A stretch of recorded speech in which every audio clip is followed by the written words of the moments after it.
आपल्या लहानपणी पण ना स्टीलची आणि ॲल्युमिनियमची भांडी होतीच की, पण माझी आई काय करायची माहितीये, एवढंसं मडकं घ्यायची आणि त्या मडक्यामध्ये दूध ठेवायची आणि ते मडकं, दुधाने भरलेलं मडकं चुलीवरच्या आरावरती ठेवायचे आणि ते त्या आराच्या रसरशीतपणामुळे त्या मडक्याचं दूध इतकं उकळून छान तापायचं आणि त्याला दाटसर अशी घट्ट साई यायची बाजूला आणि त्या घट्ट झालेल्या दुधामध्ये आणि त्या साईमध्ये अगदी भाजलेला जो रवा असतो ना, तर त्याच्यामध्ये मिक्स करून माझ्या भावासाठी पौष्टिक असा रवा बनवायची.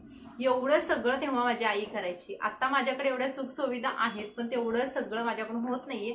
पण तरी पण मी माझ्या इशिकाची काळजी कशी घेते हे आजच्या व्हिडिओमध्ये मी तुम्हाला सांगणार आहे. म्हणजे स्पेशली इशिकाचा डाएट कसा आहे, तिला मी काय खायला देते आणि काय नाही देत, हे सर्व तुम्हाला आजच्या व्हिडिओमध्ये मी सांगणार आहे. तर बऱ्याच मैत्रिणींच्या कमेंट्स सुद्धा होते की ताई, इशिका किती महिन्याची झालेली आहे आणि तिला कोणत्या प्रकारचा तो आहार देते, तिला खायला काय काय देते, तर ते आजच्या व्हिडिओमध्ये आपण क्लिअर करूयात. नमस्कार, पुन्हा एकदा आपल्या चॅनलमध्ये तुमचं खूप सारं स्वागत.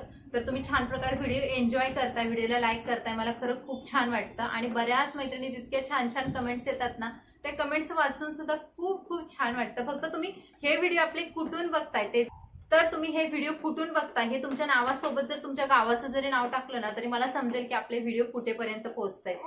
तर चला व्हिडिओला सुरुवात करूया. इशिकाचं एज 9 महिने आहे, म्हणजे आता ती 10व्या महिन्यामध्ये आहे. तिला 10 महिने कंप्लीट झालेले नाहीत. तर तिचा आहार मी 6 महिन्यानंतर चालू केलेला आहे, पाण्याशिवाय.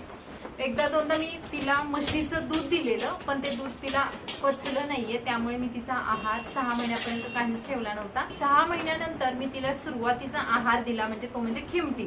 खिमटी म्हणजे त्याच्यामध्ये मी तुम्हाला दाखवलेलं पण बघा मी खिमटी कशी बनवते. त्याच्यामध्ये मी तांदूळ, मूग डाळ, मखाना आणि काही थोडे ड्रायफ्रुट्स असे सर्व मिक्स करून ते मी त्याच्यामध्ये मिक्सरला बारीक वगैरे करून ती पूड बनवून त्याच्यामध्ये गाईचं तूप टाकून ते तिला स्टार्टिंग मी चालू केलं होतं. आता खिमटी पण मी तिला 1 ते 1.5 महिना दिला, ज्याच्यामध्ये मी थोडंसं बनाना ऍड केला होता, त्याच्यामध्ये थोडंसं वरचं दूध वगैरे कधी कधी तर असं ऍड केलेलं आणि बाकीच्या अजून थोड्या गोष्टी म्हणजे जसं की डाळ भाताचं थोडंसं एकदम मॅश करून अशा पद्धतीच्या गोष्टी ऍड केल्या होत्या. त्यानंतर तिला जेव्हा 7 महिने कंप्लीट झाले आणि 8वा महिना स्टार्ट झाला ना, तेव्हापासून मग मी तिचा आहार आणखी थोडासा हेवी केला होता. आता त्या आहारामध्ये मी काय काय देते तुम्हाला ते सांगणार आहे.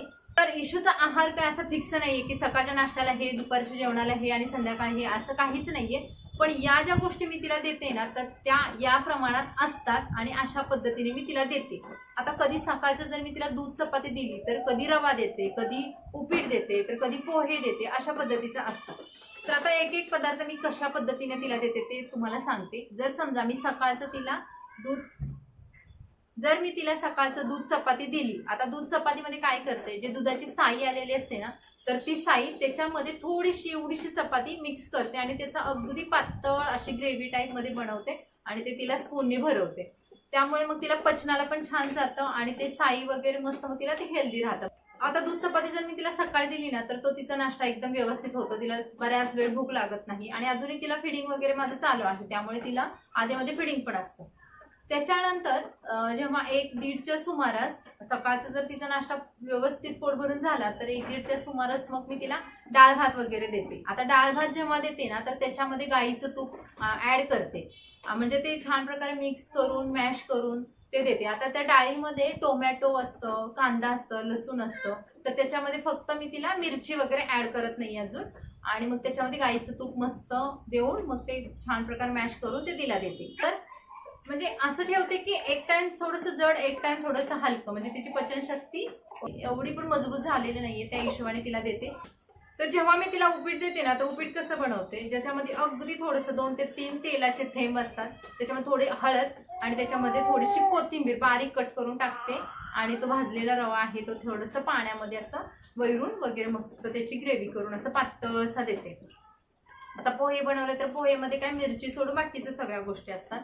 तर हा तिचा आहार आहे सध्याचा. आता त्याच्यासोबत आणखी काय देते, आणखी कधी कधी मखाणा असतात ना, तर ते मखाणे फक्त भाजून देते, त्याच्यामध्ये कोणताही मसाले वगैरे काहीच ऍड करत नाहीये. त्यानंतर फ्रुट्स म्हटलं तर तिला केळी देते. आता जेव्हा मी गावी होती ना, तेव्हा तिला देशी केळी भरपूर प्रमाणात म्हणजे द्यायची मी, आणि तेव्हा उन्हाळा असल्यामुळे ना केळीचं काय तिला प्रॉब्लेम येत नव्हता. पण आता पावसाळा सुरू झालाय आणि त्याच्यामध्ये इकडची केळी द्यायचं म्हटलं की मला ते कसं तरी थोडं होतं. पण तरी पण मी आधेमध्ये तिला ती केळी देते, थोडंसं पिकलेलं वगैरे बघून ते केळी तिला देते. याच्यामध्ये आता मँगो पण असतात, तर मँगोची अगदी छोटीशी साल वगैरे देते. पण जेव्हा तिला जुलाब असतात किंवा जेव्हा ती उलट्या प्रमाणाच्या बाहेर करते, तर अशा वेळेस मँगो आणि दूध बिलकुल देत नाही.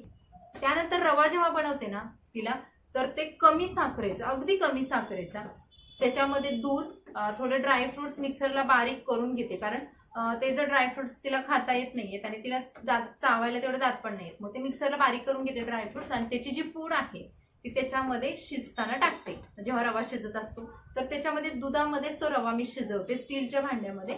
याच्या व्यतिरिक्त मी तिला अजून नॉनव्हेज वगैरे तर दिलेलं नाहीये. भाज्यांचे सूप वगैरे द्यायचा मी विचार करते. पालकचं सूप द्यावं तिला, पालकचं सूप वगैरे द्यावं याचा विचार करते. पण बाकीच्या भाज्यांमध्ये मी अजून तिला काही, नॉनव्हेज मध्ये तर काहीच दिलेलं नाहीये. बीट आहे ना, बीटचा जो ज्यूस आहे तो एक तिला हलक्या प्रमाणात चालू करायचा आहे मला, अगदी थोड्याशा प्रमाणामध्ये. इशूला जो जेवण बनवते ना, तर ती सर्व भांडी स्टीलची असतात आणि ती स्वच्छ क्लीन केलेली असतात. शिवाय आता पाणी म्हटलं तर तिला इतक्या दिवस मी तिला थंडच पाणी देत होतं. म्हणजे अगदी जन्मापासून म्हटलं तर ना, मी इशिकाला आणि शनायला दोघींना पण कधीच पाणी गरम करून दिलं नव्हतं.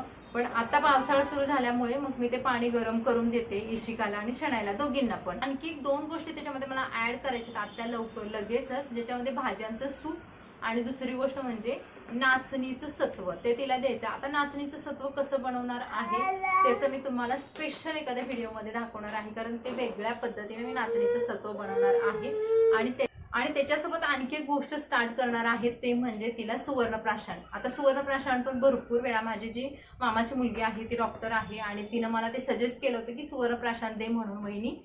पण ते मला देणं झालेलं नाहीये, कारण एकदम प्युअर फॉर्म मध्ये चांगलं सुवर्णप्राशन कुठं भेटतं ते इथे मला माहिती नव्हतं. तेव्हापासून मग मी इशिकाला दिलेलं नाहीये. पण सुवर्णप्राशन मी लवकरच घेऊन येणार आहे आणि ते मी तुमच्यासोबत शेअर पण करणार आहे, मी तिला कशा पद्धतीनं ते सुवर्णप्राशन देते. तर या 2 गोष्टी मला आता लवकरात लवकर तिला द्यायच्या आहेत. बाकीचं मग नॉर्मल जे जेवण आहे ते देते. आता संध्याकाळी आम्ही जेव्हा जेवतो तेव्हा तिच्या हातामध्ये भाकरीचा छोटासा तुकडा देते, जी ज्वारीची भाकरी असते, तर ते देते. तर ते मस्त ते सगळं बसते, खात बसते तेवढे छोटे छोटे तुकडे करून, कारण तिला थोडे दात आलेले आहेत. तर ह्या गोष्टी मी तिला सध्या देते. आता बाकीचं मार्केटमधलं ऍपल वगैरे हे जास्त देत नाही, कारण माझी इच्छाच होत नाहीये, कारण त्याला एवढं फवारी वगैरे मारलेले असतात. आणि गावावरून आलेली केळी वगैरे जर असेल देशी, तर ते जास्तीत जास्त देण्याचा मी प्रयत्न करत असते.